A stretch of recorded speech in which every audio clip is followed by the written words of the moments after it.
गुल्ली डंडा, मुंशी प्रेमचंद। हमारे अंग्रेजी दोस्त माने या ना माने, मैं तो यही कहूँगा कि गुल्ली डंडा सब खेलों का राजा है। अब भी कभी लड़कों को गुल्ली डंडा खेलते देखता हूँ तो जी लोट-पोट हो जाता है कि इनके साथ जाकर खेलने लगूँ। ना लॉन की ज़रूरत, ना कोर्ट की, ना नेट की, ना थापी की। मज़े से किसी पेड़ से एक टहनी काट ली, गुल्ली बना ली और 2 आदमी भी आ जाएं तो खेल शुरू हो गया। विलायती खेलों में सबसे बड़ा ऐब है कि उसके सामान महंगे होते हैं। जब तक कम से कम 1 सैकड़ा न खर्च कीजिए, खिलाड़ियों में शुमार ही नहीं हो पाता। यहाँ गुल्ली डंडा है कि बिना हर फिटकरी के चोखा रंग देता है। पर हम अंग्रेजी चीज़ों के पीछे ऐसे दीवाने हो रहे हैं कि अपने सभी चीज़ों से अरुचि हो गई। स्कूलों में हर एक लड़के से 3-4 रुपये सालाना केवल खेलने की फीस ली जाती है। किसी को यह नहीं सोचता कि भारतीय खेल खिलाएं जो बिना दाम कौड़ी के खेले जाते हैं। अंग्रेजी खेल उनके लिए हैं जिनके पास धन है। गरीब लड़कों के सिर क्यों यह व्यसन पड़ते हो?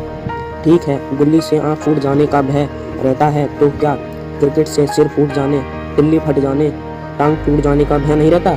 अगर हमारे माथे में गुल्ली का दाग आज तक बना हुआ है तो हमारे कई दोस्त ऐसे भी हैं जो थापी को बैसाखी से बदल बैठे। यह अपनी अपनी रुचि है। मुझे गुल्ली ही सब खेलों से अच्छी लगती है और बचपन की मीठी स्मृतियों में गुल्ली ही सबसे मीठी है। वह प्रातःकाल घर से निकल जाना, वह पेड़ पर चढ़कर टहनियाँ काटना और गुल्ली डंडे बनाना, वह उत्साह, वह खिलाड़ियों के जमघटे, वह पदना और पदाना, वह लड़ाई झगड़े, वह सरल स्वभाव जिससे छूट अछूत अमीर गरीब का बिल्कुल भेद न रहता था, जिसमें अमीराना चोचलों की प्रदर्शन की अभिमान की गुंजाइश ही ना थी। यह उसी वक्त भूलेगा जब जब घरवाले बिगड़ रहे हैं, पिताजी चौके पर बैठे वेग से रोटियों पर अपना क्रोध उतार रहे हैं, अम्मा की दौड़ केवल द्वार तक है, लेकिन उनकी विचारधारा में मेरा अंधकारमय भविष्य टूटी हुई नौका की तरह डगमगा रहा है और मैं हूँ कि रास्ते में मस्त हूँ। ना नहाने की सुधि है, ना खाने की। गुल्ली है तो जरा सी, पर उसमें दुनिया भर की मिठाइयों की मिठास और तमाशों का आनंद भरा हुआ है। मेरे हमजोलियों में एक लड़का गया नाम का था, मुझसे 2-3 साल बड़ा होगा। दुबला, बंदरों की सी लंबी लंबी पतली पतली उंगलियां, बंदरों की सी चपलता ही झल्लाहट। गुल्ली कैसी ही हो, पर इस तरह लपकता था जैसे छिपकली कीड़ों पर लपकती है। मालूम नहीं उसके माँ बाप थे या नहीं, कहाँ रहता था, क्या खाता था, पर था हमारे गुल्ली क्लब का चैंपियन। जिसकी तरफ वह आ जाए उसकी जीत निश्चित थी। हम सब उसे दूर से आते देख उसका दौड़कर स्वागत करते थे और अपना गोइयाँ बना लेते थे। एक दिन मैं और गया 2 ही खेल रहे थे। वह पदा रहा था, मैं पद रहा था। मगर कुछ विचित्र बात है कि पदाने में हम दिन भर मस्त रह सकते हैं, पदना 1 मिनट का भी अखरता है। मैंने गला छुड़ाने के लिए सब चालें चली जो ऐसे अवसर पर शास्त्र विहित न होने पर भी क्षम्य हैं, लेकिन गया अपना दाव लिए बगैर मेरा पिंड न छोड़ता था। मैं घर की ओर भागा। अनुन्य विनय का कोई असर न हुआ था। गया ने मुझे दौड़कर पकड़ लिया और डंडा तानकर बोला, मेरा दाव देकर जाओ। पदाया तो बड़े बहादुर बनके पदने के बेर क्यों भागे जाते हो? तुम दिन भर पदाओ तो मैं दिन भर पदता रहूं? हाँ, तुम्हें दिन भर पदना पड़ेगा। ना खाने जाऊं ना पीने जाऊं? हाँ, मेरा दाव दिए बिना कहीं नहीं जा सकते। मैं तुम्हारा गुलाम हूँ? हाँ, मेरे गुलाम हो। मैं घर जाता हूँ, देखूं मेरा क्या कर लेते हो। घर कैसे जाओगे? कोई दिल लगी है? दाव दिया है, दाव लेंगे। अच्छा, कल मैंने अमरूद खिलाया था, वह लौटा दो। वह तो पेट में चला गया, निकालो पेट से। तुमने क्यों खाया मेरा अमरूद? अमरूद तुमने दिया तब मैंने खाया, मैं तुमसे मांगने ना गया था। जब तक मेरा अमरूद ना दोगे मैं दाव ना दूंगा। मैं समझता था न्याय मेरी ओर है, आखिर मैंने किसी स्वार्थ से ही उसे अमरूद खिलाया होगा। कौन निस्वार्थ किसी के साथ सलूक करता है? भिक्षा तक तो स्वार्थ के लिए देते हैं। जब गया ने अमरूद खाया तो फिर उसे मुझसे दाव लेने का क्या अधिकार है? रिश्वत देकर तो लोग खून पचा जाते हैं, यह मेरा अमरूद यूं ही हजम कर जाएगा। अमरूद पैसे के 5 वाले थे जो गया के बाप को भी नसीब ना होंगे। यह सरासर अन्याय था। गया ने मुझे अपनी ओर खींचते हुए कहा, मेरा दाव देकर जाओ, अमरूद समरूद मैं नहीं जानता। मुझे न्याय का बल था, वह अन्याय पर डटा हुआ था। मैं हाथ छुड़ाकर भागना चाहता था, वह मुझे जाने न देता। मैंने उसे गाली दी, उसने उससे कड़ी गाली दी, और गाली ही नहीं एक चांटा जमा दिया। मैंने उसे दांत काट लिया, उसने मेरी पीठ पर डंडा जमा दिया। मैं रोने लगा। गया मेरे इस अस्त्र का मुकाबला न कर सका। मैंने तुरंत आंसू पोंछ डाले, डंडे की चोट भूल गया और हंसता हुआ घर जा पहुंचा। मैं थानेदार का लड़का एक नीच जात के लौंडे के हाथों पिट गया। यह मुझे उस समय भी अपमानजनक मालूम हुआ, लेकिन घर में किसी से शिकायत ना की। उन्हीं दिनों पिताजी का वहाँ से तबादला हो गया। नई दुनिया देखने की खुशी में ऐसा फूला कि अपने हमजोलियों से बिछुड़ जाने का बिल्कुल दुख न हुआ। पिताजी दुखी थे, वह बड़ी आमदनी की जगह थी। अम्मा जी भी दुखी थी। यहाँ सब चीज़ सस्ती थी और मोहल्ले की स्त्रियों से घराट सा हो गया था। लेकिन मैं सारे तुम्हारे खुशी के फूला ना समाता था। लड़कों में जीत उड़ा रहा था। वहाँ ऐसे घर थोड़े ही होते हैं, ऐसे ऐसे ऊंचे घर हैं कि आसमान से बातें करते हैं। वहाँ के अंग्रेजी स्कूल में कोई मास्टर लड़कों को पीटे तो उसे जेल हो जाए। मेरे मित्रों की आंखें और चकित मुद्रा बतला रही थी कि मुझसे उनकी निगाह में कितनी स्पर्धा हो रही थी। मानो कह रहे थे, तू भगवान हो भाई, जाओ, हमें तो इसी उज्जड़ ग्राम में जीना है और मरना भी। 20 साल गुजर गए। मैंने इंजीनियरिंग पास की और उसी जिले का दौरा करता हुआ उसी कस्बे में पहुंचा और डाक बंगले में ठहरा। उसी स्थान को देखते ही इतनी मधुर बाल स्मृतियाँ हृदय में जाग उठी कि मैंने छड़ी उठाई और कस्बे की सैर करने निकला। आंखें किसी प्यासे पथिक की भक्ति बचपन की उन क्रीड़ा स्थलों को देखने के लिए व्याकुल हो रही थी, पर उस परिचित नाम के सिवा वहाँ और कुछ परिचित न था। जहाँ खंडर था वहाँ पक्के मकान खड़े थे, जहाँ बरगद का पुराना पेड़ था वहाँ एक सुंदर बगीचा था। स्थान की काया पलट हो गई थी। अगर उसके नाम और स्थिति का ज्ञान ना होता तो मैं उसे पहचान भी ना सकता। बचपन की संचित और अमर स्मृतियाँ बाहें खोले अपने उन पुराने मित्रों से गले मिलने को अधीर हो रही थी। मगर वह दुनिया बदल गई थी। ऐसे जो होता था कि उस धरती से लिपट कर रोऊं, ऐसा जी होता था कि उस धरती से लिपट कर रोऊं और कहूँ, तुम मुझे भूल गई, मैं तो अब भी तुम्हारा वही रूप देखना चाहता हूँ।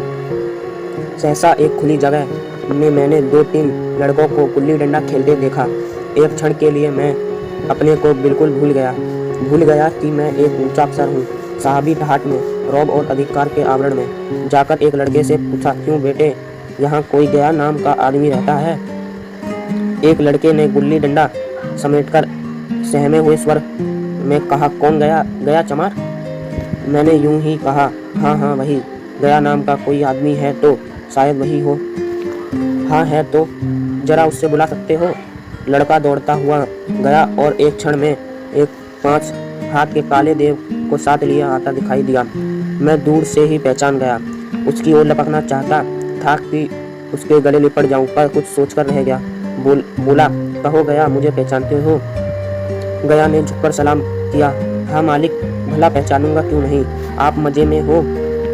बहुत मजे में। तुम अपनी कहो। डिप्टी साहब का साइस हूँ। मतई, मोहन, दुर्गा सब कहाँ हैं? कुछ खबर है? मतई तो मर गया, दुर्गा और मोहन दोनों डाकिया हो गए हैं। आप? मैं तो जिले का इंजीनियर हूँ। सरकार तो पहले ही बड़े जहीन थे। अब कभी गुल्ली डंडा खेलते हो? गया ने मेरी ओर प्रश्न भरी आंखों से देखा। अब गुल्ली डंडा क्या खेलूंगा सरकार, अब तो धंधे से छुट्टी नहीं मिलती।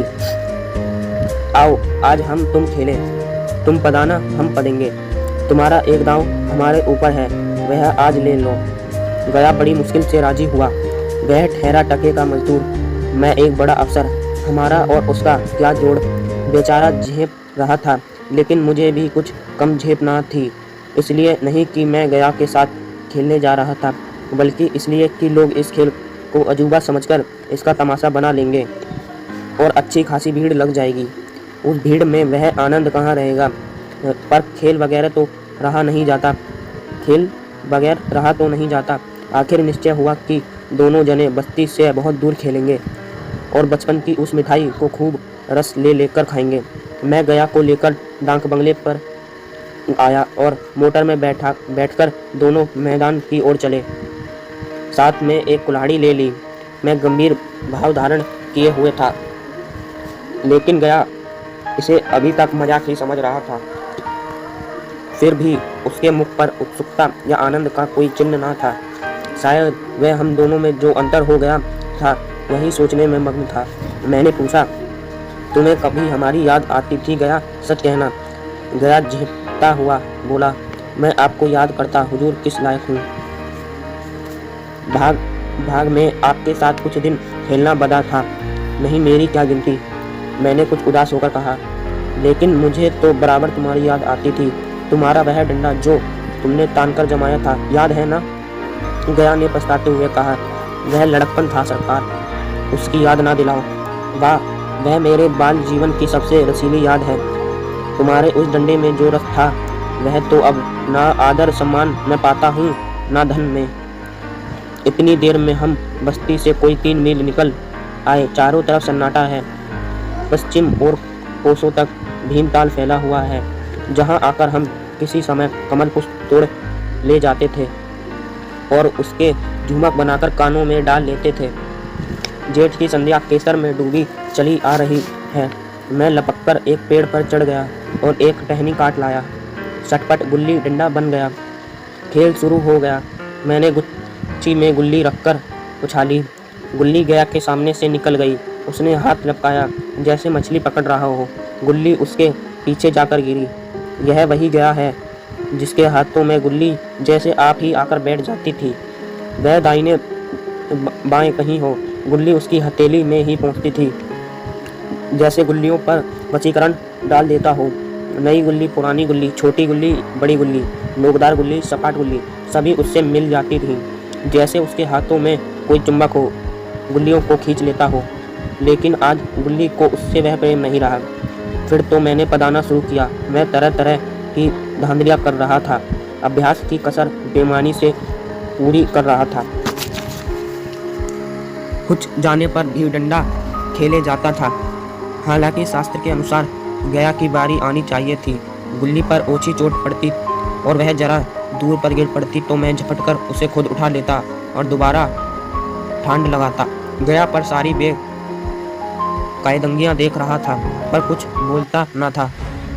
गया यह सारी बेकायदगियां देख रहा था पर कुछ ना बोलता था, जैसे उसे वह सब कायदे कानून भूल गए। उसका निशाना कितना अचूक था। गुल्ली उसके हाथों से निकलकर टन से डंडे से आकर लगती थी।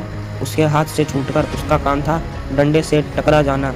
लेकिन आज वह गुल्ली डंडे में लगती ही नहीं। कभी दाहिने जाती, कभी बाएं, कभी आगे, कभी पीछे। आध घंटे पदाने के बाद एक गुल्ली डंडे में आ लगी। मैंने धांधली की। गुल्ली डंडे में नहीं लगी। बिल्कुल पास से गई, लेकिन लगी नहीं। गया ने किसी प्रकार का असंतोष प्रकट नहीं किया। ना लगी होगी। डंडे में लगती तो क्या मैं बेईमानी करता? नहीं भैया, तुम भला बेईमानी करोगे? बचपन में मजाल था कि मैं ऐसा घपला करके जीता बचता। यहीं गया गर्दन पर चढ़ बैठता, लेकिन आज मैं उसे कितनी आसानी से धोखा दिए चला जाता था। गधा है, सारी बातें भूल गया। सहसा गुल्ली फिर डंडे से लगी और इतनी जोर से लगी जैसे बंदूक छूटी हो। इस प्रमाण के सामने अब किसी तरह की धांधली करने का साहस मुझे इस वक्त भी ना हो सका। लेकिन क्यों ना एक बार सबको झूठ बताने की चेष्टा करूं। मेरा हरज की क्या है? मान गया तो वाह, नहीं तो 2-4 हाथ पड़ना ही तो पड़ेगा। अंधेरे का बहाना करके जल्दी से छोड़ा दूंगा, फिर कौन दाब देने आता है? गया ने विजय के उल्लास में कहा। लग गई, टन से बोली। मैंने अनजान बनने की चेष्टा करके कहा, तुमने लगते देखा? मैंने तो नहीं देखा। टन से बोली है सरकार, और जो किसी ईंट से टकरा गई हो। मेरे मुख से यह वाक्य उस समय कैसे निकला, इसका मुझे खुद आश्चर्य है। इस सत्य को झुठलाना वैसा ही था जैसे दिन को रात बताना। हम दोनों ने गुल्ली को डंडे में जोर से लगते देखा था, लेकिन गया ने मेरा कथन स्वीकार कर लिया। हाँ, किसी ईंट में लगी होगी। डंडे में लगती तो इतनी आवाज़ ना होती। मैंने फिर पढ़ाना शुरू कर दिया, लेकिन इतनी प्रत्यक्ष धांधली कर लेने के बाद गया की सरलता पर मुझे दया आने लगी, इसलिए अब तीसरी बार गुल्ली डंडे में लगी तो मैंने बड़ी उदारता से दाव देना तय कर लिया। गया ने कहा, अब तो अंधेरा हो गया है भैया, कल पर रखो। मैंने सोचा कल बहुत सा समय होगा, यह ना जाने कितनी देर फैलाए, इसलिए इसी वक्त मामला साफ कर देना अच्छा होगा। नहीं नहीं, अभी बहुत उजाला है, तुम अपना दाव ले लो, गुल्ली सूझेगी नहीं।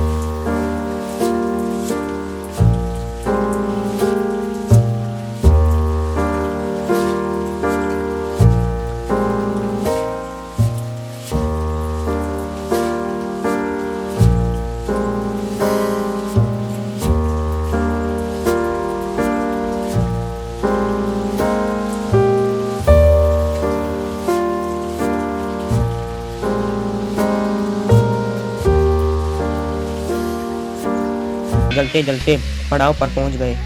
गया चलते चलते बोला, कल यहाँ गुल्ली डंडा होगा, सभी पुराने खिलाड़ी खेलेंगे, तुम भी आओगे? जब तुम्हें फुर्सत हो तभी खिलाड़ियों को बुलाऊं। मैंने शाम का समय दिया और दूसरे दिन मैच देखने गया। कोई 10-10 आदमियों की मंडली थी। कई मेरे लड़कपन के साथ ही निकले, अधिकांश युवक थे जिन्हें मैं पहचान न सका। खेल शुरू हुआ। मैं मोटर पर बैठा बैठा तमाशा देखने लगा। आज गया का खेल, उसका नैपुण्य देखकर मैं चकित हो गया। डांड लगता तो गुल्ली आसमान से बातें करती। कल की सी वह झिझक, वह हिचकिचाहट अब बेदिली आज ना थी। लड़कपन में जो बात थी आज उसने पूर्णता प्राप्त कर ली थी। कहीं कल इसने मुझे इस तरह पदाया होता तो मैं जरूर रोने लगता। उसके डंडे की चोट खाकर गुल्ली 200 गज की खबर लाती थी। पदने वालों में एक युवक ने कुछ धांधली की। उसने अपने विचार में गुल्ली लपक ली थी। गया का कहना था गुल्ली जमीन में लगकर उछली थी। इस पर दोनों में ताल ठोकने की नौबत आई है। युवक दबक गया। गया का तमतमाया हुआ चेहरा देखकर डर गया। अगर वह दब न जाता तो जरूर मारपीट हो जाती। मैं खेल में ना था, पर दूसरों के इस खेल में मुझे वही लड़कपन का आनंद आ रहा था जब हम सब कुछ भूलकर खेल में मस्त हो जाते थे। अब मुझे मालूम हुआ कि कल गया ने मेरे साथ खेला नहीं, केवल खेलने का बहाना किया। उसने मुझे दया का पात्र समझा। मैंने धांधली की, बेईमानी की, पर उसे जरा भी क्रोध ना आया, इसलिए कि वह खेल ना रहा था, मुझे खेला रहा था, मेरा मन रख रहा था। वह मुझे पदाकर मेरा कचूमर नहीं निकालना चाहता था। मैं अब अफसर हूँ। यह अफसरी मेरे और उसके बीच में दीवार बन गई है। मैं अब उसका लिहाज पा सकता हूँ, अदब पा सकता हूँ, साहचर्य नहीं पा सकता। लड़कपन था तब मैं उसका समकक्ष था। यह पद पाकर अब मैं केवल उसकी दया योग्य हूँ। वह मुझे अपना जोड़ नहीं समझता। वह बड़ा हो गया है, मैं छोटा हो गया हूँ।